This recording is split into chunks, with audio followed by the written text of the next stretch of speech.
live. You see they're dry. You see there's no marrow in the bone. You see they're scattered all over the valley.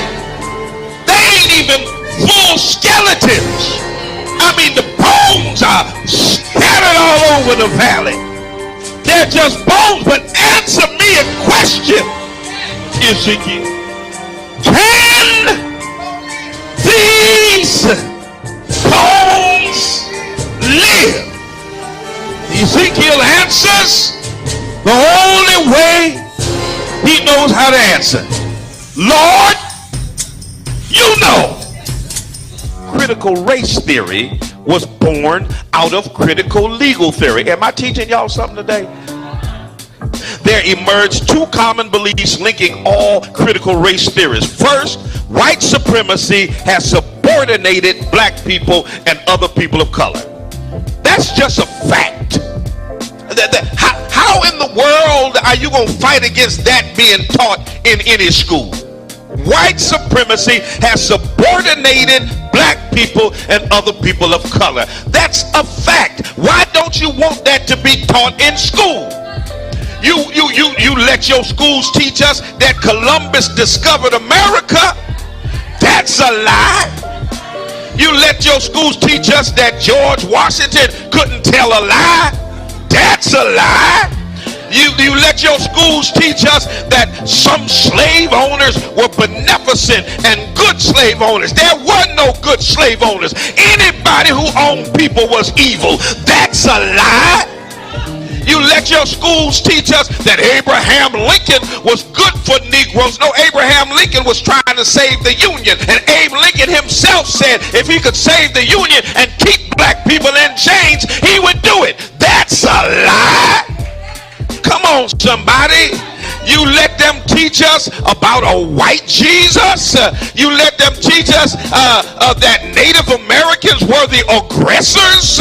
Come on, somebody. That white folk had a manifest destiny and that the Pilgrims were good at Native Americans. That's a lie. All day, every day, you let them teach us lies. All throughout my history in school, I was taught lies. But you got a problem with critical race theory because it teaches the truth that white supremacy has subordinated black people and people of color. The right to bear arms.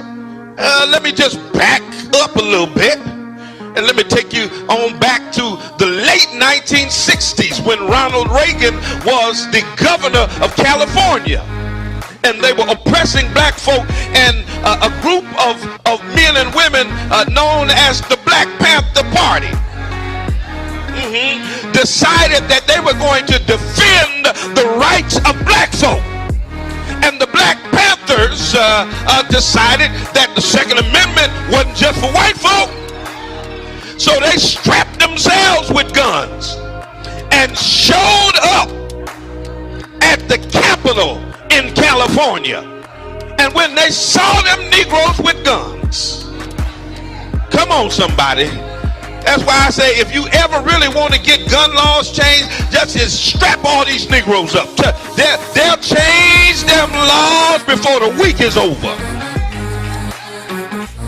When the Black Panthers, watch this, I want you to read, the California legislator passed what was called the Mulford Act. It was a gun control act that decided who could get guns, who couldn't get guns, what could be in your background, what couldn't be in your background. It was the first time in history that the National Rifle Association, the NRA, supported restrictive gun legislation, all because black folk had the nerve to get strapped. Look at your neighbor and say, neighbor, go get strapped. Amen, somebody. Y'all gonna say Bishop told us to get strapped. I said it. Go get strapped. It just got real quiet up in here. But y'all already know I'm a triple P. Amen. Y'all know what a triple P is, right? A pistol packing preacher. Amen, somebody.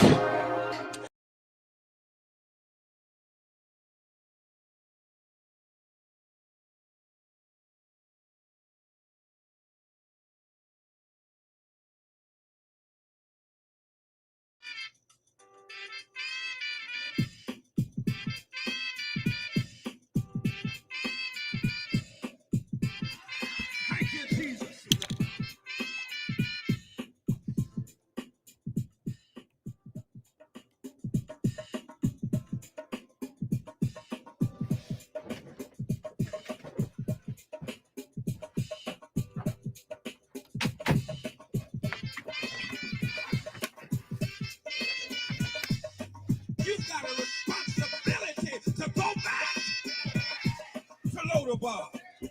Your work's not done just because you made it to the palace. Oh, bless the name of the Lord. But you've got a responsibility. Hey, fam. To help somebody else. Peace. Thank you, Jesus. Blessings to each and every one of you. Happy Monday. Let's go. You already know what to do. Rep your city, rep your town. Let me know where you're chiming in from.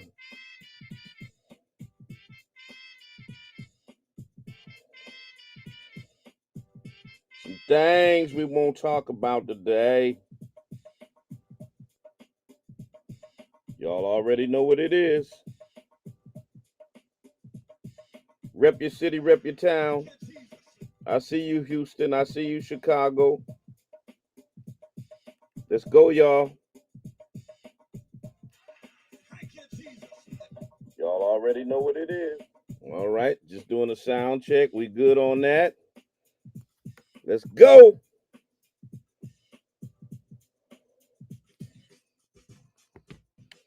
Tell a friend, tell somebody we're on. Somebody gotta tell themselves it's all right if you got it now. Just hold it for me. Let them know we are on the air right now. All right. Monday. It's Monday.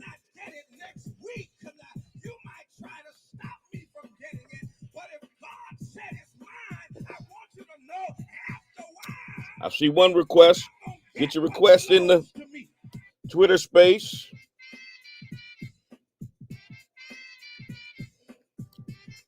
We going back to Jim Crow by executive order. That's the topic today. Yeah, I know. Sounds morbid. That's where we're headed. And y'all sleep while it's going on. Y'all paying attention to what's happening in California?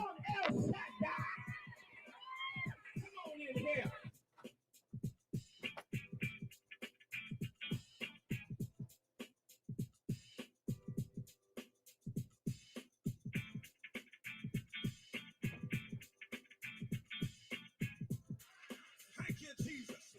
Our young people are dying. Cracked out. Suicide. Homicide. They'll kill you at the drop of a dime. Our jails are full. Yet the crime still runs rampant.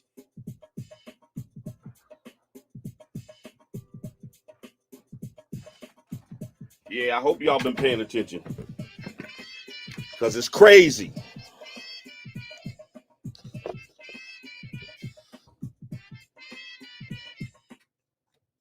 .7 WTCC. Good morning and welcome to the Spoken Word. I'm your host, Bishop Talbert Swan II. And as usual, we'll be telling it like it is through cultural idioms and nuances that shape the order, ethos, and chaos of the African American experience. Words have their own vitality. They shape their own consciousness and create their own context for interpreting social and spiritual reality. The spoken word contains the power to reshape the landscape of society. It is 4 minutes past the hour of 9 a.m. I want to thank Elder Rick Robinson for bringing us up into the 9 o'clock hour with that good gospel music, good inspirational music. You can hear him every Monday morning giving you that inspiration from 6 a.m. to 9 a.m. Good morning to each and every one of you that are tuning in the Pioneer Valley and beyond. Rep your city, rep your town. I see the 413 in the house already. I see Charlotte, North Carolina in the house. I see Houston in the house several times. I see Chicago in the house. See my baby girl. Well, she's not really a baby because, Well, I'm getting old. She'll be 40. Yeah, you're getting old when you got a child that's about to be 40 years old. But anyway, she's still my baby girl. Good morning to each and every one of you. I see you, Montina Scheider. I see you, Mother Linda Green. I see you all. Do me a favor, rep your city, rep your town. Let me know where you are chiming in from on this morning. Crazy situation happening in Los Angeles that is indicative of this authoritarian fascist regime. We ought not talk about dictatorships anywhere in the world when we have one in America. We ought not talk about fascism and communism and Marxism and this ism and that ism when we got that right here in these yet to be United States of America. And when we have a Congress that is impotent to stop this runaway white supremacist freight train that has taken over the country. Okay? All right. So the title of this show is Jim Crow by Executive Order. Because that's where we're headed. That's what the executive branch is doing. And Congress is doing nothing about it. And the courts are doing nothing about it. That's what they mean when they say, make America great again. Take us back to the Jim Crow era, and we'll do it by executive order, and we'll challenge all of the other branches of government. That's what's happening. 413-736-2781. I see you, East Windsor, Connecticut. I see you, Florida, in the building. I don't know where y'all at on the gram. Let me know where you at on the gram. Atlanta is on the gram. Kansas City is on the gram. Los Angeles is on the gram. My prayers are with you all in LA. With that foolishness with the National Guard and all of that kind of stuff happening in Los Angeles. So a lot to talk about. Tell somebody Bishop is on the air. They want their country back, but they want it back at our expense. And it ain't their country in the first place. It's stolen land. Just so much to unpack. So much to unpack. Oh, boy. 413-736-2781 is the number here. Listen, stay with us. Don't y'all touch that dial. Don't go nowhere. We'll be right back after this. We're going to talk about it. Put your comments in the comment section. Let me know where you're coming in from. I see Hartford, Connecticut in the building. Let's see who can get their stuff in. Is it Facebook? Is it YouTube? Come on now. Is it Instagram? Let's go. We'll be right back. The being in the road will be the end of the road if you refuse to change. Reach a little higher, reach a little higher, dig a little deeper, dig a little deeper, go a little further, go a little further. Come on, come on, come on. Reach a little higher, come on, yeah. Dig a little deeper, dig a little deeper, go a little further, go a little further. Come on, don't stop. The essence of life is growth. But the essence of growth is change. The being in the road will be the end of the road. If you refuse to change, your life will never change until you get disgusted with where you are. Whatever you do. All right, y'all, let's go. Let's get it. You must learn from the past, plan for the future, and live for today. What is your daily routine that determines your success or failure in life? It's the choices that you have made up until this point that will determine the rest of your life. So break the cycle that doing enough. We're gonna get y'all in. You only get out what you those that are requesting. So push as soon as we get off this break. Come on.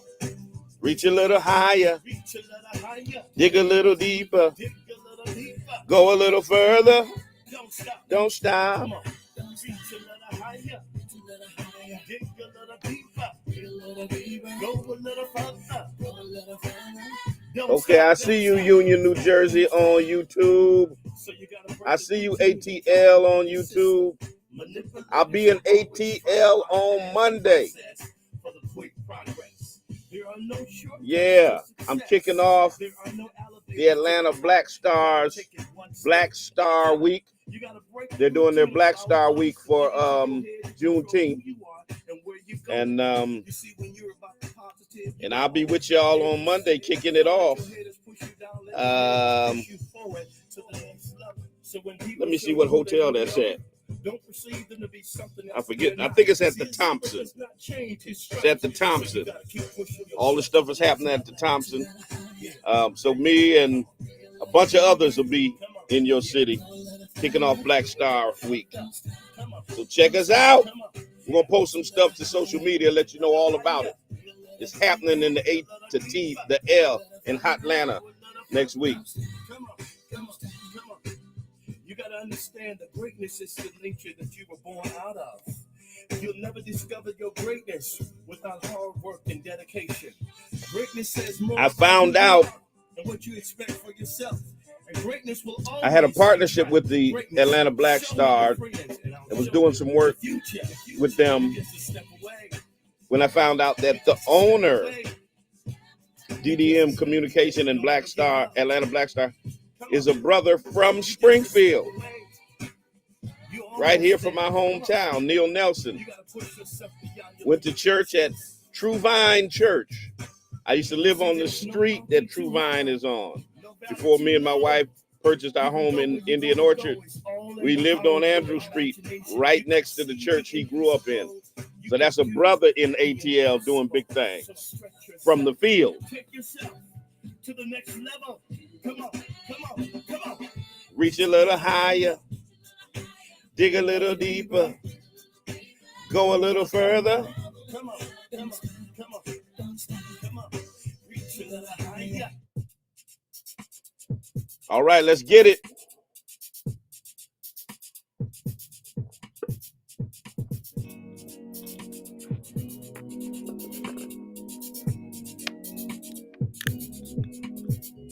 I look in the mirror and I like what I see. A strong, beautiful black woman staring back at me.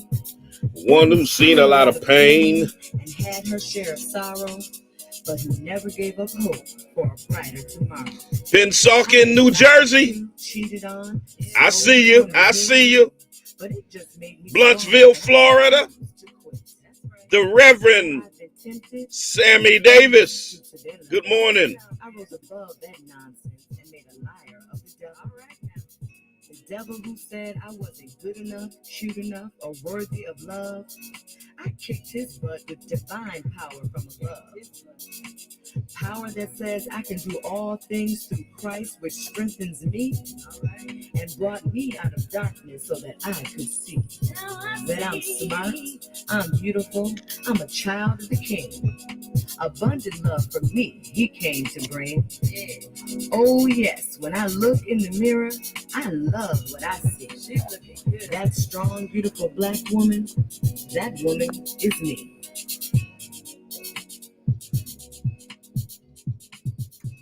The views and opinions expressed on this program are solely those of the participants and do not necessarily reflect those of the staff or management of WTCC Radio or Springfield Technical Community College.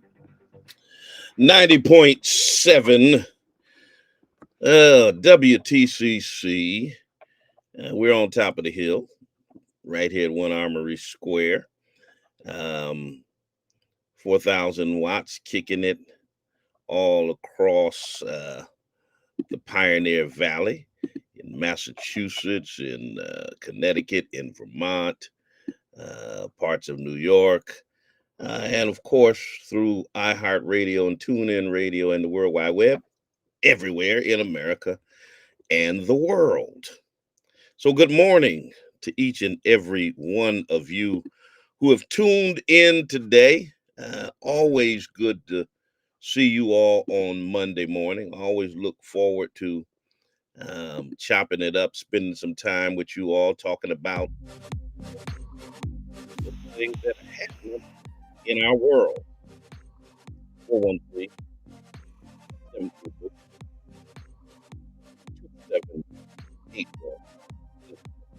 413-736-2781. Of course, if you're on social media, if you're in the Twitter space or somewhere and you want to put your request in, definitely would love to hear from you and to have you chime in on the conversation. Tell a friend, tell somebody we're on. Like, share, subscribe, do all that good stuff. I was telling the social media audience offline, I'll be in Atlanta on Monday, kicking off Atlanta Black Star Week. They're doing that to celebrate Juneteenth next week. So I'll be there on Monday, kicking that off. So looking forward to being with my peeps in the blackest place on the planet, or at least in the U.S., Hotlanta, Georgia. Welcome to everybody who is on Instagram, YouTube, Facebook, Twitter Space. They want their so-called country back that they stole from indigenous people. They want to make America great again, which means they want to go back to Jim Crow. That's what they mean when they say that stuff.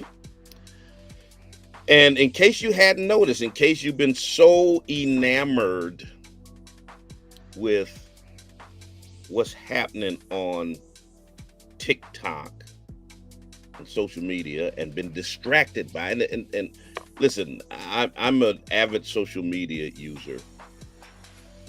I try to use it, though, to bring attention to things that matter, to advance a voice that speaks truth to power. And I get it. It has entertainment purposes, and a lot of people get caught up in the entertainment value of it. And so it can be a useful tool, but it can also be a distraction. And I think a lot of people are distracted and not paying attention to what is actually going on in the world. There's a saying, there's some people who make things happen. There are other people who watch things happen. And then there are those that just wonder what happened. Don't be one of those who just wonder what happened. Okay? Because it's happening right now. America's at a terrifying crossroads. The mask of democracy, because it was never really a democracy to begin with, has slipped off. And it's revealed, it has revealed the snarling face of a nation that is determined to reclaim its original sin of white supremacy. Under Agent Orange and the resurgence of Trumpism, America has begun a violent march backwards. Back to an era where black people were forced to the back of the bus, when Latinos and other immigrants were hunted down like fugitives, and when the color of one's skin determined their right to exist in peace. With every executive order, and that's why I say Jim Crow by executive order, with every executive order, with every judicial appointment, with every hate-filled rally, Agent Orange's administration are signaling a clear message.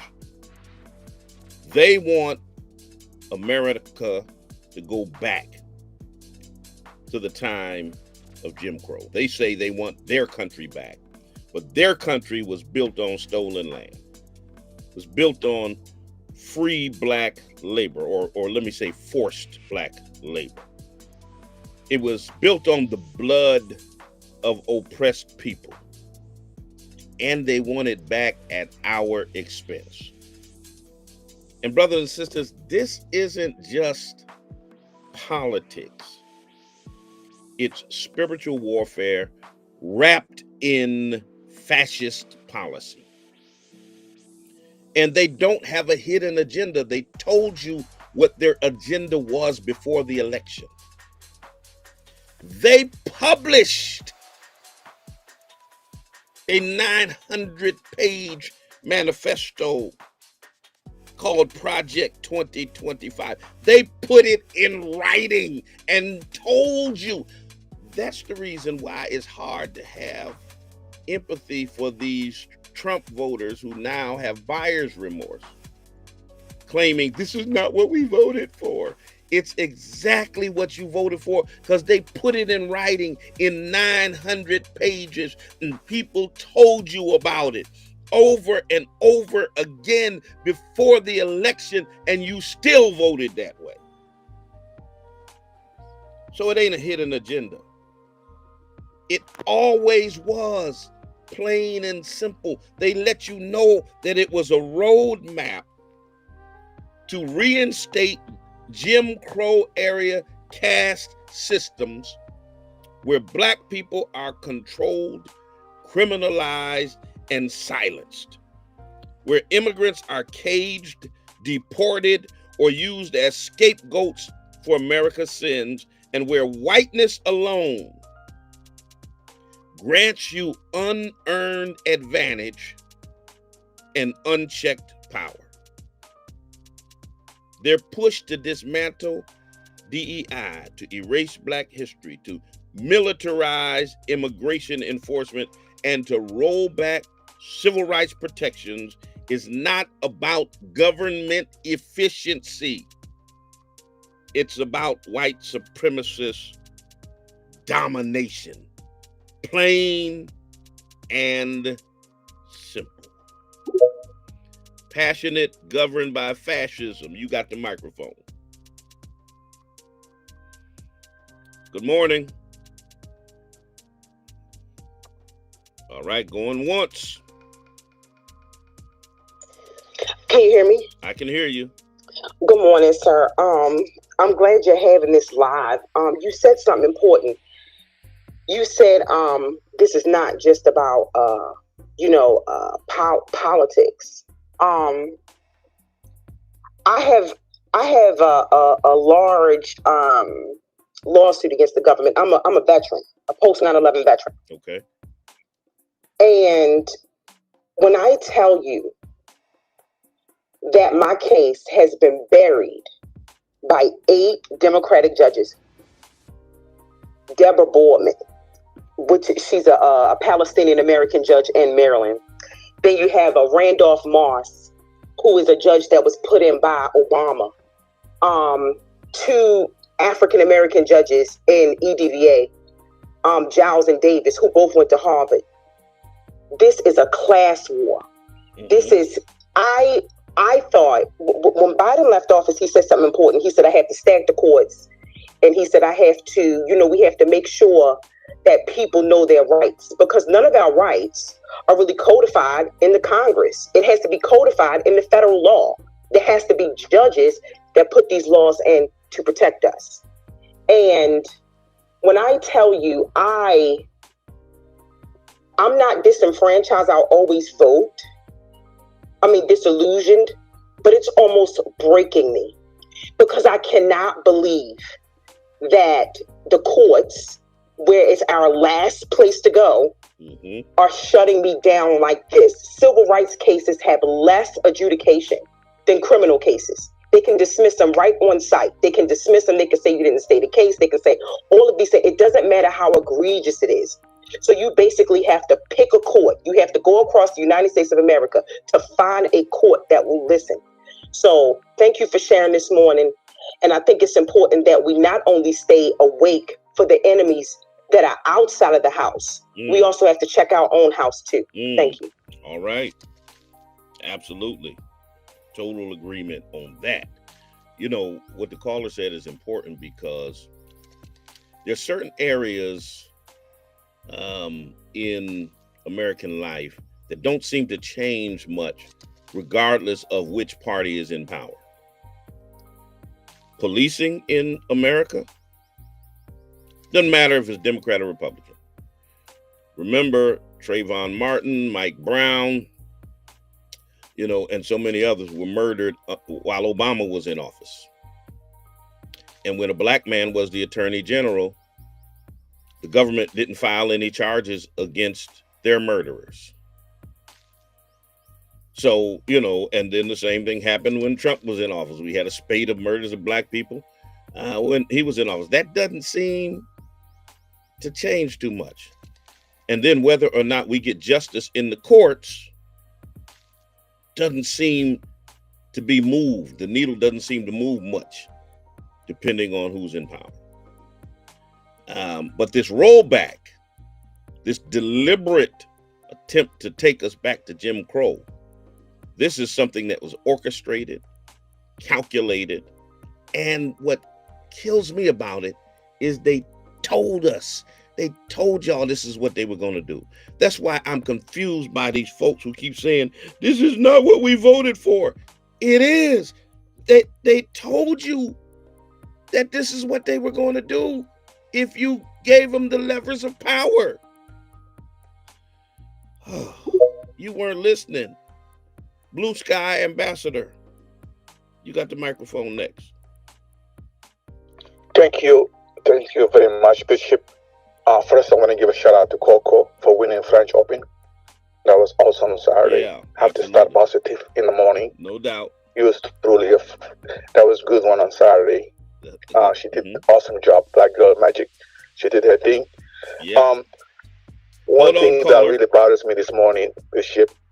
Today is the first day of Black Band. Remember the Muslim ban? The Black Band started today. As you know, all the list, the people in the country. I'm Somalian, so we're on the list. Eritreans, Congo, Haiti. You know all the suspects, all black people. Yeah. Well, what they did was they started the bans, and it's no coincidence that the countries are all in Africa, Asia, the Caribbean, black people, brown people. That's who he's trying to stop from coming to America. And then he says it's because we're trying to keep the bad people out of America. How come the bad people in his mind all got black or brown skin? Definitely. You hit the nail on the head. All of them black. He just put little color people there, Iran and Yemen and stuff like that. But out of 12, 9 of them all black. So that shows you like almost 85% of it, majority black. And the things like that's not the people that did 9/11. The only people that harm America is 9/11. Yeah. And you know who they are. Those are the people that he went there 2 weeks ago. He was collecting money, Emirates and Qatari and Saudis. Those are 9/11. Those are the people that cause harm to America. Yeah, black people. He wants to get a 400 against America. He wants to get a $400 million plane from them. Yeah, exactly. Exactly. So, please, I want you to talk about that issue. The reason I call what it is. It's a black band. I don't see a lot of people don't get attention what it is. So you have a big microphone. So please, I just want you to highlight that issue, what it is. That's the Jim Crow exactly. 2.0, and that's already starting. So thank you for your show. I appreciate it. All right. Thank you, brother. Yeah. So in case those of you who aren't familiar with what the brother was talking about, today marks the beginning of Trump's travel ban. And basically, they've identified 12 countries, mostly from Africa, Asia, and the Caribbean, where he's banning the people from traveling to the United States. So that's why he called it a black ban, because basically he's banning black people from coming to America. Good morning, caller. Yes, I've been watching all the Doge and ICE and all the people. They're picking up anything, but I've noticed one thing. Maybe I missed it. Are there any minorities in this ICE or Doge group? And if there are, how would you think they would feel having to go in and do what they have to do according to their job? Well, first, let me answer it two ways. Number one, I don't use the term minority when referring to black or brown people, because non-white people outnumber white people in the world 11-1. So we ain't minorities. All right. So let me just make that correction first of all. But then I understand the question though. Here's the thing: being black, being brown, being non-white does not change the structure of the organizations that need to be changed. That's why we tell people all the time, racism is systemic, and simply putting black faces in white spaces doesn't change the structure of those spaces. They have to be restructured altogether. That's why you can have 5 black cops in Memphis murder Tyree Nichols and get off, because it's about structural racism. And oftentimes what happens is when black people, brown people, Latino people, Asian people, that just like the Asian cop that was standing there watching George Floyd get murdered, they get into these spaces and then they assimilate to the white supremacist system that they have become a part of. So I fully expect for there to be some black and brown ICE agents that are going upside people's head and doing the same crazy stuff that the white folks are doing. Thank you very much. I've been looking. I haven't seen any of us in it participating, but I understand what you're saying. All right. Appreciate the call. 413-736-2781. 413-736-2781. If you want to chime in on the conversation. I think that perhaps most damning of all in this situation is the role of the so-called Christian church in America. Silent at best, and I'm talking about evangelicals, white Christians. Silent at best and complicit at worst. The same church that quoted scripture to justify slavery now quotes it to justify this rounding up of immigrants simply because they have brown skin. The same pulpits that stayed quiet during Jim Crow are thunderously silent as Agent Orange uses the language of faith to bless fascism. And once again, whitenized Christianity has baptized oppression and crucified justice. That's good preaching right there. Somebody ought to put that in the comment section. Whitenized Christianity has baptized oppression and crucified justice. Good morning, caller. You're on the air. Hello, Bishop. Yes, sir. I'm let you know. Hello, I'm let you know I'm enjoying the show, and I want to just reiterate what you said. You got a lot of white supremacists in blackface. Absolutely. If you don't change the mind, you still have the same white supremacy condition going on. You know what I mean? If you look at Uncle Ruckus, they got the character Uncle Ruckus. There's a lot of people that have that mindset in America. Oh yeah, we got a bunch of Uncle Ruckuses. We got a bunch of them. Hey, I'm gonna hang up and listen, because just putting a blackface in there ain't gonna solve our problem. We tried that here, and they went one against us. You have to let the people know what time it is before you put them in office. Absolutely. This my friend from Mississippi. Yes, sir. All right. Appreciate your call, brother. Mississippi in the house. All right. Don't sleep. That's where my peoples is from. That's where my peoples is from. Yazoo County, Belzoni, Mississippi. What y'all know about that? 413-736-2781. Yeah, that's what's happening with the so-called Christian church in America. They're preaching about family values while cheering on a man who separated families. They cry out for religious freedom while supporting policies that criminalize compassion. They claim to follow the Jesus of the Bible, but they behave more like the Pharisees who crucified Jesus. That's what we got in America. The Negro Black Knights Heritage Club. You got the microphone. Good morning.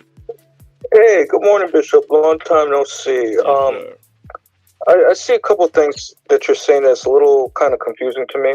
Okay. One of the things you mentioned about Eric Holder. Eric Holder, I think, was a Jamaican immigrant, and there has been a push by a lot of the Caribbean people to stomp out Negro Black American people policies and the things that they have contributed to the United States. Well, see, some of these immigrants. Now, the point I was making with Eric Holder, and I get your point about his heritage. I don't really speak of folk in that terms. I talk about Black people in terms of the entire Black diaspora, because we can talk specifically about the plight of Blacks born in America and those who were trafficked here in terms of enslavement. But Black people face oppression and have faced oppression all over the globe. So what I noticed was you had Black people being murdered. You had a Black president in Obama, a Black attorney general in Eric Holder. Yet they decided they didn't want to prosecute a George Zimmerman. They didn't want to prosecute the officer that murdered Mike Brown. The federal government did not act on any of those cases under Black leadership, and that's the point I was making. Okay, well, I want to build upon what some of just the immigration in general. For example, I'm in grad school. I got my master's in investigations. One of the things I look into is missing specifically Negro Black American women that make up 300,000. One of the examples that I use is the Ghanaian people, the Ghanaian immigrants who specialize in human trafficking. In the 4 states that they occupy on the eastern seaboard, there are missing Black women to the extreme in those areas. So it's not always white supremacy. It's also the melanated people that are complicit to holding us down, no different from white supremacy. No different from the immigrants, like the Mexicans, that they're moving out of the country. They're human trafficking our people. They're putting drugs in our community, and they're also causing gang-fueled wars against our people, such as in California, from firebombing our homes and stuff of that nature. So I hear what we're saying, but there's other people that have taken up the mantle of white supremacy and willing to institute against the people who built this nation, the Negro Black Americans. You get no, I appreciate your call. You get no pushback from me that there are people who look like us who are complicit and who are collaborators with white supremacy. We've had that from the beginning of time, from the house Negro on the plantation. From the one that they put the gun and the whip in their hand and told them to lord over their fellow Black enslaved people in the cotton fields. We've always had that. We always will. We always are going to have the ones who told on Nat Turner, who dropped dime on Denmark Vesey, the ones who were trying to help them go after Harriet Tubman. We're always going to have that element that is with us. But what you also have is a white supremacist system that does not value Black lives. So when there is 100,000 missing Black women and girls, they do nothing about it. You don't hear anything about it. You don't see anything on the news about it. Now, just imagine if there was 100,000 missing white women and white girls even if they were being trafficked and kidnapped by white people. Do you think in this white-run country that it would go unnoticed? That no one would say anything? That nothing would be done about it? Absolutely not. So what happens is when black people participate in this white supremacist system and take advantage of it, they know that they can get away with certain things because this system isn't going to care about black women that are missing. 413-736-2781 is the number here. Let me get passion governed by fascism. You got the microphone. When we talk about other types of black people that come to this country, we have to remember, and I think I said, this is a class war. And we can't let the powerful, like the bishop was saying, the powerful people of color that are in positions of power, taint our belief that we shouldn't still have the other people's back, the other immigrants, the other Caribbeans, the other people from the other country. We have to have their back. They're poor. They're coming to this country trying to make their way. They're not out there trying to deport Sparkles to Cannon from Trinidad, the federal judge in D.C. They're not trying to deport her. They're not trying to deport Eric Holder either. They're going after people in our own communities, hardworking people who are trying to make a way. So when we start that divisive language, when we say, oh, well, it's getting in the way of our fight, their fight is our fight. It's our fight together. That's the problem I have with that language is when we try, and I get, listen, the whole reparations argument about its lineage based and all that, I got no problem with that. But what I do have a problem with is when we are trying to pit American black people against black people from Africa, from Asia, from the Caribbean, from other places. That's exactly what they want. Us fighting against each other, us calling each other by certain names, us declaring that we don't care if this happens to the other person. With others from other nations coming here and talking grimy about black people who were born in America. We've got to stop that divisiveness, because at the end of the day, when the police go upside your head, when you do not receive justice in this criminal injustice system, it ain't about your nationality. It ain't about whether you were born in the Caribbean islands, Africa, or America. It's about the fact that you got black skin.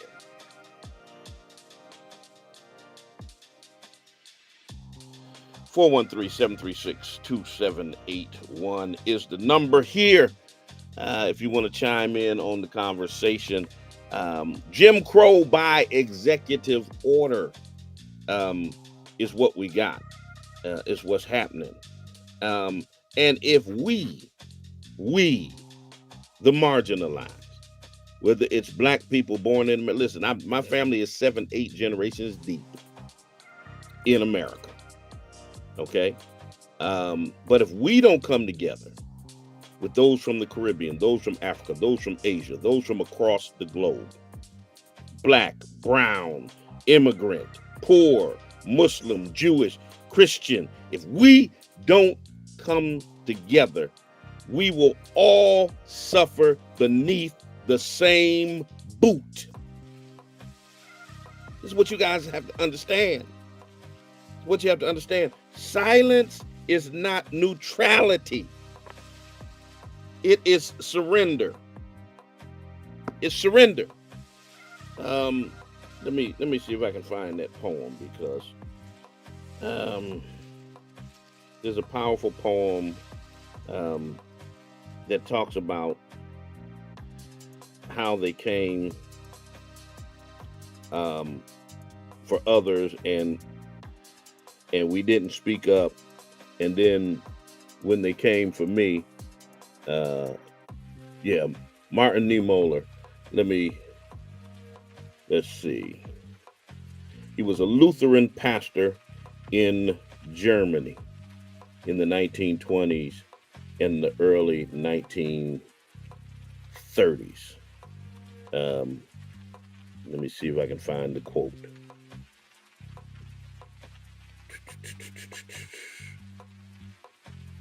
This one doesn't have the entire quote. Come on now. One of y'all sites got to have the... Okay, here we go. First, they came for the communists. And I didn't speak out because I was not a communist. Then they came for the socialists, and I did not speak out because I was not a socialist. Then they came for the trade unionists, and I did not speak out because I was not a trade unionist. Then they came for the Jews, and I did not speak out because I was not a Jew. Then they came for me, and there was no one left to speak out for me. That's what we need to understand, is that if we sit on the sideline with our arms folded saying, hey, okay, they deserve that. And I get it. I'm feeling you on some of this because, when I see that little video, I will vote for Donald Trump. When I look at the numbers and I see 46% Latinos allegedly voted for Trump, over 60% of Cubans. And then when you see ICE raids, sometimes it's easy to just be like, yeah, well, that's what y'all voted for. And that's true. That's true. But what we have to understand is it may be their day today, ours tomorrow. This administration argued before the Supreme Court that they can arrest anybody at any time for any reason. They can lock them up in any jail, anywhere, in any country, and that the courts have no jurisdiction to stop them. They argued that before the Supreme Court, that basically Trump, the military and law enforcement that is under the auspices of the executive branch, they can send the FBI to arrest you for no reason, just because they don't like you, and send you to El Salvador or somewhere else with no due process, no charges against you, just because, and lock you up because they feel like it. That's what they argue. So, yeah, they're coming after Latinos, immigrants today.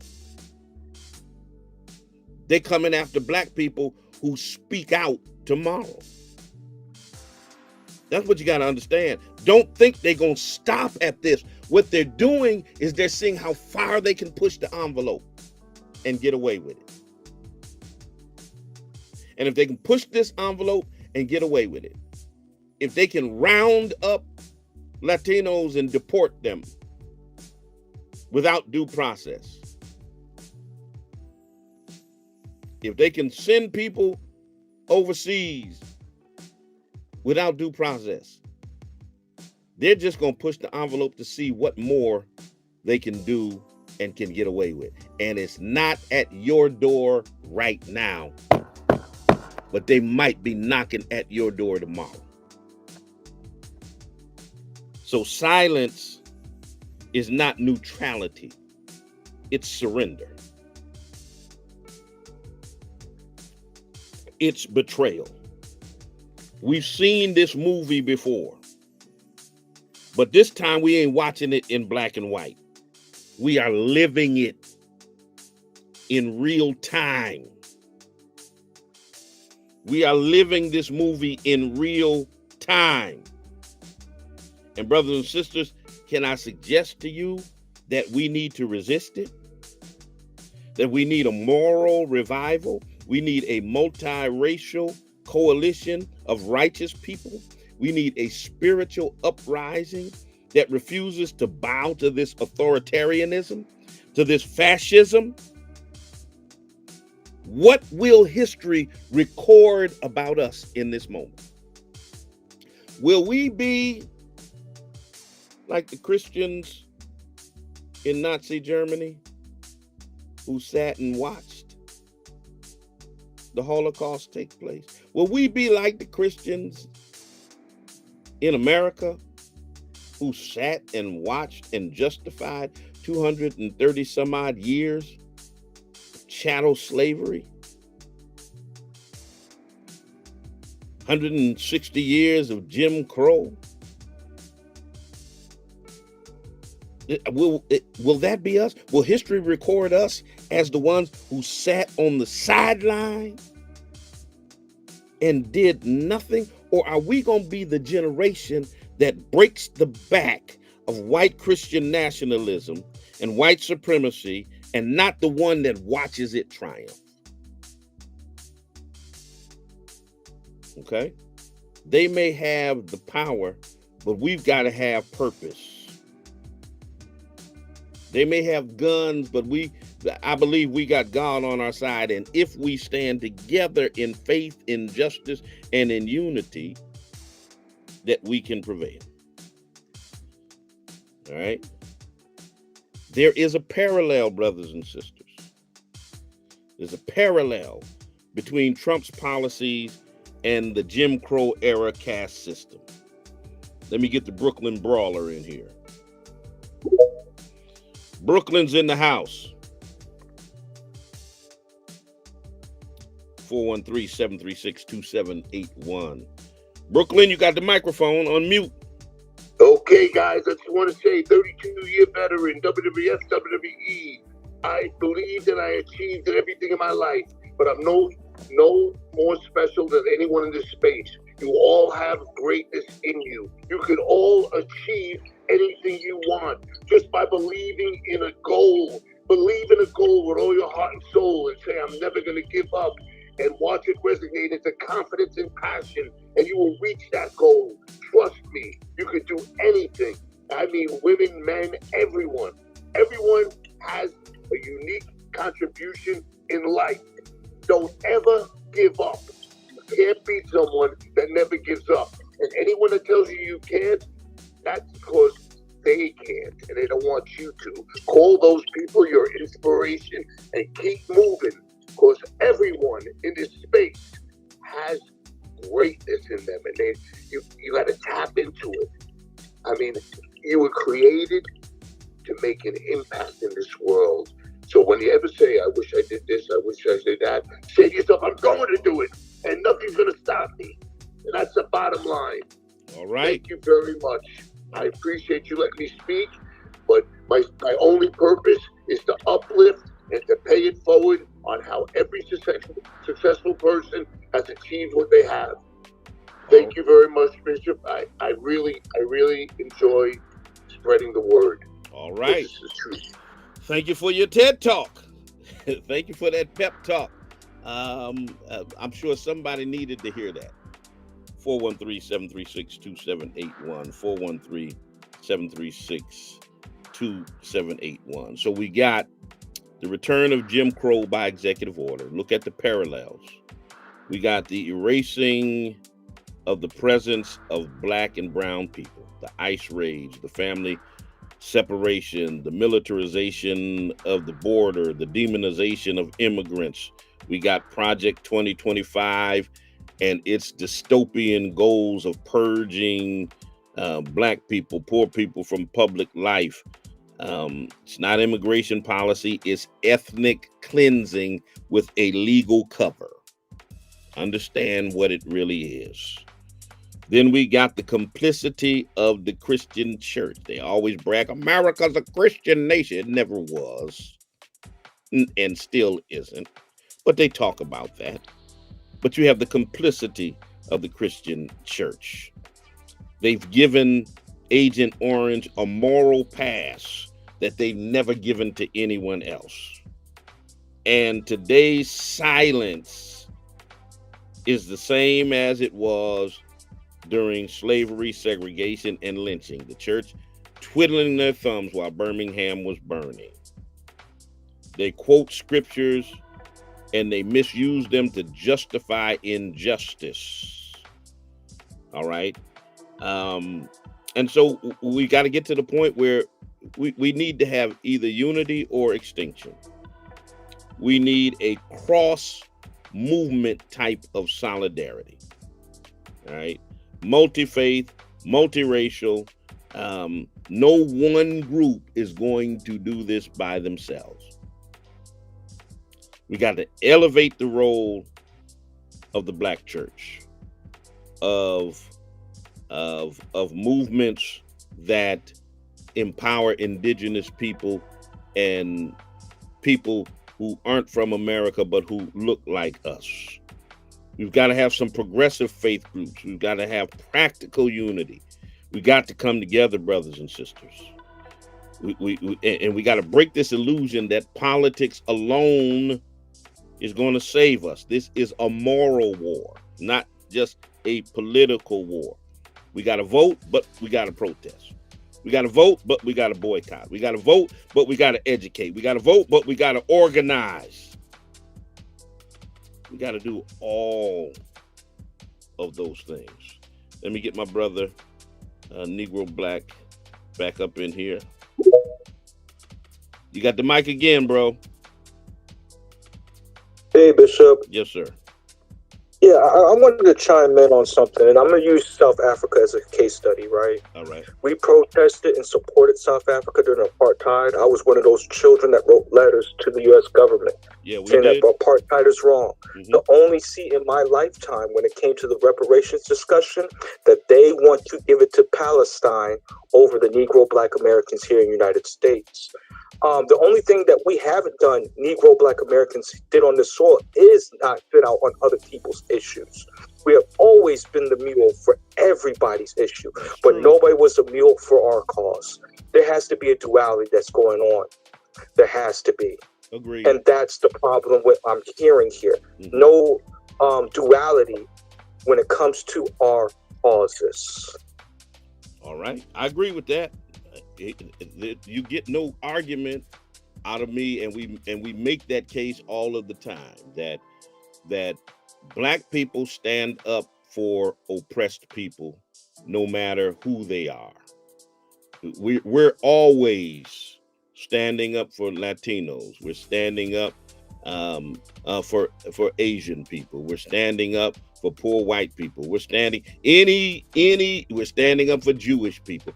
Anybody who we perceive is being mistreated, is being dehumanized, is being oppressed, you're going to find black people standing up for them. And you're absolutely correct. When it comes to black people being dehumanized and subjugated, a lot of those folks who we stand up for sit on the sidelines and watch. And we got to hold them accountable for that. We got to hold them accountable for that. Absolutely correct. 413-736-2781. I'll be back on Friday, y'all, on the Black Love Experience. So make sure you tune in on Friday. We'll continue the conversation. And who knows what kind of craziness is going to happen between Monday and Friday. Just craziness. If you're looking for a place to worship, check us out at the Spring of Hope Church of God in Christ, 35 Alden Street, Bishop Talbert Swan Way, the Brick Church right there at 6 Corners. Prayer, praise, and preaching. We're building better tomorrows by changing lives today. 11 o'clock a.m. starts our morning worship celebration on Sunday. 10 a.m. is our Sunday school. We've got some things that are happening this summer, Vacation Bible School and other things that are going to be kicking off. We'll keep you posted on all of that is going to happen. You can check out our podcast. Our weekly sermons are on podcast. We preached our Pentecost message on yesterday, so you can check all of that out. Your call to action for this week, listen, register and mobilize others to vote. Make sure you're registered and help 10 other people to register. Don't just vote, but bring people with you. Drive them, walk with them, stand with them. 2, support and protect the vulnerable. Volunteer with human rights organizations, with Black-led justice groups, with community defense efforts. Donate some money to bail funds and mutual aid networks that are fighting for our people. 3, boycott corporations that have sold us out. Call out the companies that are retreating from DEI under pressure from Agent Orange. Shift your spending to Black-owned businesses. I'm going to one when I leave here to get some breakfast. All right. Then 4, challenge your church or your faith community. Confront pastors, ministers, faith leaders that remain silent about injustice. Okay? I wouldn't feel comfortable if I wasn't a pastor. I would not feel comfortable attending a faith community where they're silent on issues of injustice. Elevate liberation theology and create spaces where justice is proclaimed. And then be loud, be unapologetic, be unmovable, speak out on whatever platform that you have. All right, speak out on your social media platform. Speak out at the school board meetings, in the pulpits, in the streets. Don't let white supremacy have the last word. Not in our community, not in our churches, and not in our nation. And I say that purposely, because when they keep talking about take our country back, not in our nation, because our ancestors built this. Okay? Our ancestors built this nation. It's built off their blood, off their sweat, off their tears, off their forced labor. And all this taking us back to, nah, we ain't going back to that. All right, coming up next, Mrs. Cynthia Butler is fast approaching the studio, and she's coming up with mid-morning jazz and great black music. So keep it locked right here on 90.7 FM. I got to get out your way. So until the next time I talk to you and you talk to me, always remember, God loves you, and so do I. Peace and blessings.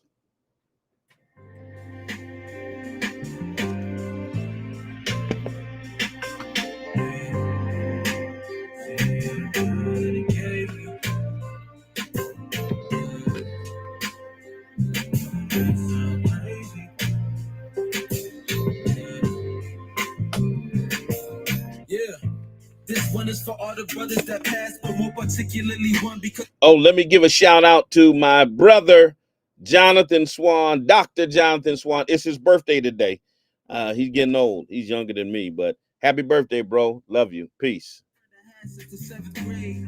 She said I'm a calling sister and double check and call me back. Said he had... Y'all say happy birthday in the last few seconds in the comment section to my brother John. Remember that I hadn't seen or heard from the homie all week. Wish he had told me what had him feeling lonely and weak. I guess everybody got demons we don't even speak of. Cause I was with him exactly a week before the call. Just under 20, he couldn't even purchase alcohol. My best friend for like 6 or 7 years. I'm not ashamed to say I shed it plenty. All right, y'all, I'm out. With somebody I had plenty memories with. The first person I ever burned any trees with. The worst feeling is knowing that you would leave us and all this grievance without a reason. One of the first people to ever believe in me. When it came down to it, you knew you could call me if you needed me. Cause that information I wouldn't have ever imagined. It's sad thinking about it. I ain't happy that it happened, but it made me. There was plenty times when I thought that it would drive me crazy. But looking back on it, now I see all the time that it gave me. I learned more about why I am who I am on a daily. I know it may sound crazy, but I'm glad that it made me. Yeah, was born the son of a pastor. He was who I was named after. Matter of fact, I even got some of his characteristics. Both of us got messages for the people. I just do mine with rhythm on beat. He do his on the pulpit with scriptures. Well connected, respected in the community. Ever since I was little, I felt like there was some pressure on me. It started off with little stuff like when my folk brought us to church and then they forced us to get up and say a testimony. Getting older, had to watch how I acted in public. Cause people wouldn't hesitate to put that in discussion. Chatting like, is it that the pastor's kid? I'm like, yeah, that's me. But please don't expect me to be exactly like my daddy. Don't discredit my family for how I am. I'm not a little kid no more, I'm now a man.